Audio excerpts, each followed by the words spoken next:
Okay, we're on 2019 FRQ number 2, still in the calculator section. It says the velocity of a particle P moving along the x-axis is given by a differential function v of P, where v of P of t is measured in meters per hour and t is measured in hours. Select values of v of P of t are shown in the table above. Particle P is at the origin at time t equals 0. Justify why there must be at least one time t between 0.3 to 2.8, but which v of P prime of t, the acceleration of particle P, equals 0 meters per hour per hour. So this is really MVT, mean value theorem. You're trying to prove that, hey, your derivative, your instantaneous, your v prime is equal to average. And you can see if you use slope, you can see that you have two y values the same. So you're going to get a 0 slope between those 2 points, right? So that's all you need to prove. You just need to show that, hey, Vp of 2.8 minus Vp of 0.3 over 2.8 minus 0.3, that's equal to 55 minus 55 over 2.5, which is 0, right? 0 over 2.5. So by MVT, right, MVT, Vp prime of t must equal 0 in between 0.3 and 2.8. This interval, okay? All right, that's it for part 1. Moving on, using a trapezoidal rule with the three subintervals 0, 0.3, 0.3, 1.7, and 1.72.8 to approximate this integral. All right, so again, because these are uneven heights, yes, and that would be heights, the way we describe this, then I would just use this trapezoidal rule kind of separately, right? So I would say, okay, well, then that's equal to 1/2 base 1 and base 2. So base 1 and base 2, okay, that's 55 times the height. So the difference between that is 0.3 plus 1/2 base 1 plus base 2. Oh, that's 55 minus 29, so that's 26 times 1.7 minus 0.3, so 1.4.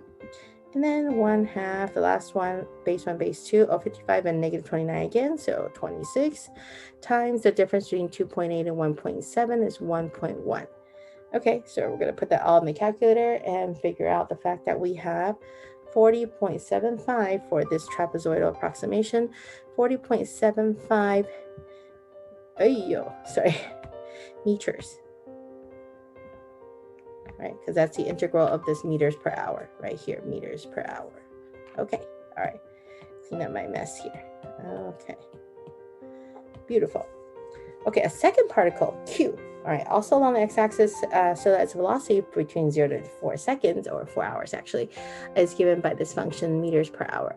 Find the time interval during which the velocity of particle Q is at least 60 meters per hour. Find the distance traveled by the particle during the interval when the velocity of Q is at least 60 meters per hour. So you have to graph this and see when is this function above 60 meters per hour. So let's go back to our graphing calculator. We're going to graph this out. All right, so this awesome function of, let's see, where is the function? Okay, we start with 45 square root of t, okay, and then cosine of 0.063 t squared, okay, close parentheses, and then you're going to make sure that I want to see where this is more than 60 miles per hour, so I want to see when this function is above 60 miles per hour. Okay, graph. This is going to be hard because I want to see 60 out right here. It's between 0 to 4 hours, so I really don't need all that x values. I just need this picture right here. So when is it first above 60? So the first intersection here is 1.866. Well, you want to keep as many of these as possible. So like I said, I mentioned before, you probably want to write this down because the more decimals you have, the better it is.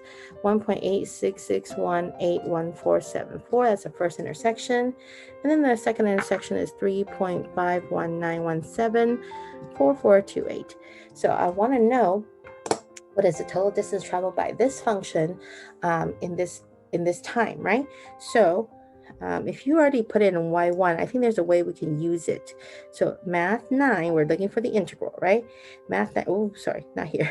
Let me get out of this. Okay, so math 9, we're looking for the integral between the first number 1.866181474, awesome, and the second point was 3.519174428.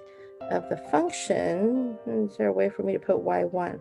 I think so. I can put variables, and it's in a y variable, y1. See, I don't have to type the whole thing. So you can type in variables, and then you can find your equation there. And don't forget it's dx. I think this will work. Let's hope it works. I really don't want to type the whole thing out. So that gets me, yes, 106.109 for my total distance that is traveled when my velocity is above 60 miles per hour.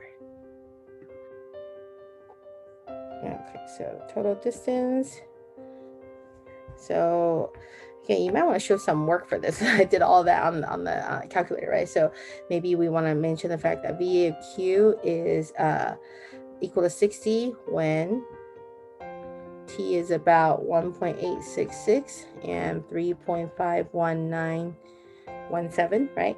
So then the total distance is equal to integral of 1.866 to 3.519 of V of Q of T, which we got 106.109 meters. Awesome. Okay. All right. At T equals 0, particle Q is at negative 90. All right. So it's 90 to the left of the origin. Using this result from part B and the function V of Q from part C, approximate the distance between particles P and Q at the time 2.8 hours.